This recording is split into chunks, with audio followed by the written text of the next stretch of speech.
Understanding sklearn, decomposition, mini-batch sparse PCA.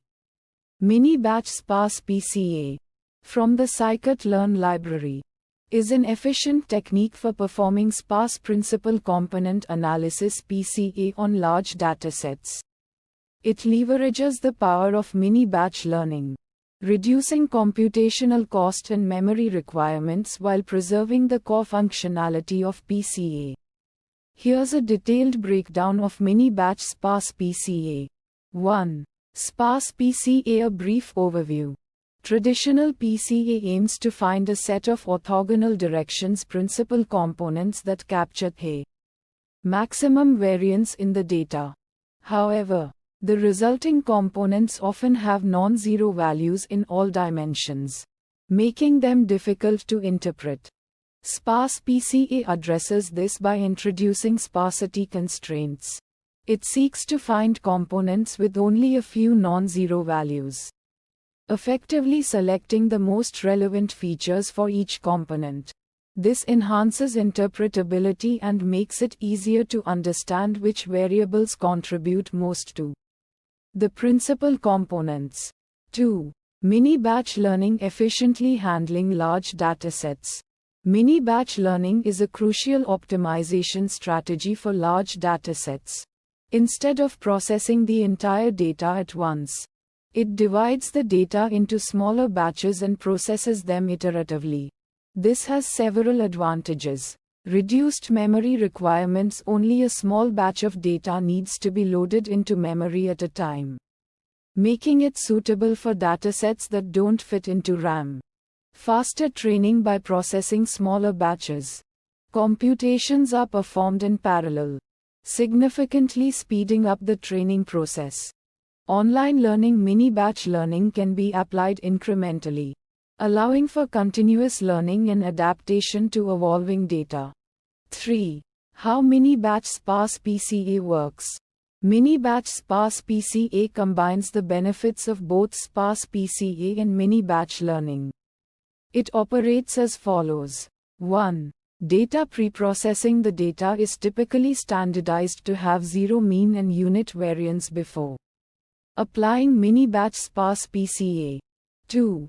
Mini-batch iteration. The algorithm iterates through mini-batches of data. 3.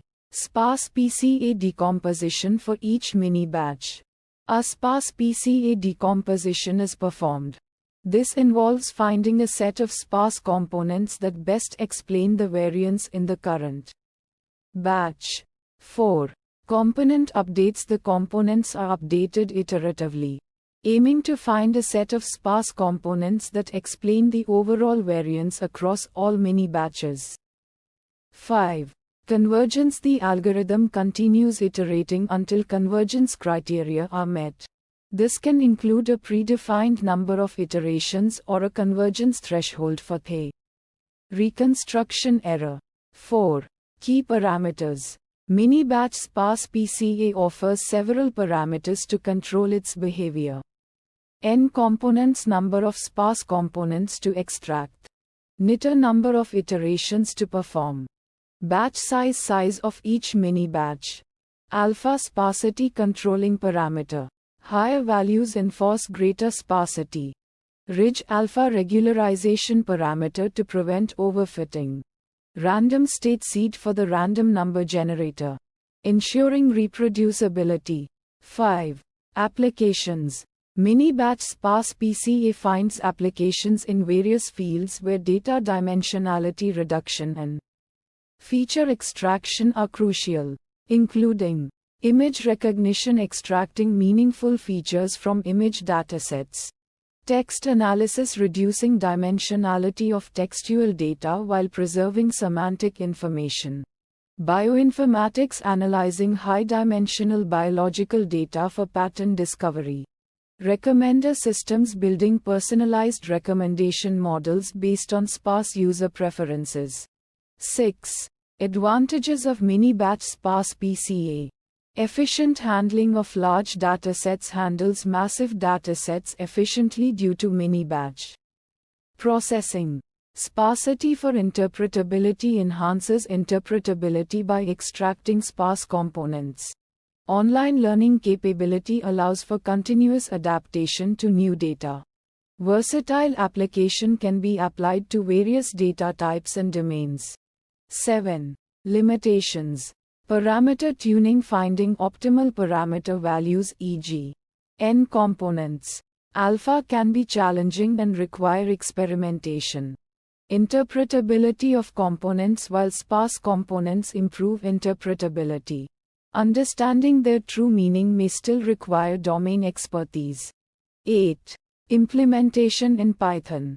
Python. From sklearn, decomposition, import mini-batch sparse PCA. Instantiate the model. MB sparse PCA mini-batch sparse PCA in components 10. Alpha 0.1. Batch size 500. Fit the model to the data. MB sparse PCA. Fit data. Transform the data to the sparse component space. Transformed data, MB sparse PCA. Transform data. Access the sparse components. Components, MB sparse PCA. Components. 9. Resources for further learning. Scikit-learn documentation. https://scikit-learn. org stable modules generated sklearn. Decomposition. Mini-batch sparse PCA. HTML https://scikit. learn. org stable modules generated sklearn. Decomposition. Mini-batch sparse PCA. HTML. Sparse PCA overview. https://en. Wikipedia. org wiki sparse principal components analysis. https://en. Wikipedia. org wiki sparse principal co. components analysis. Mini-batch learning. https://en. Wikipedia. org wiki mini-batch learning. https://en. Wikipedia. org wiki mini-batch learning. This comprehensive explanation equips you with a deep understanding of mini-batch sparse PCA, its capabilities, limitations, and its practical applications in data analysis and machine learning.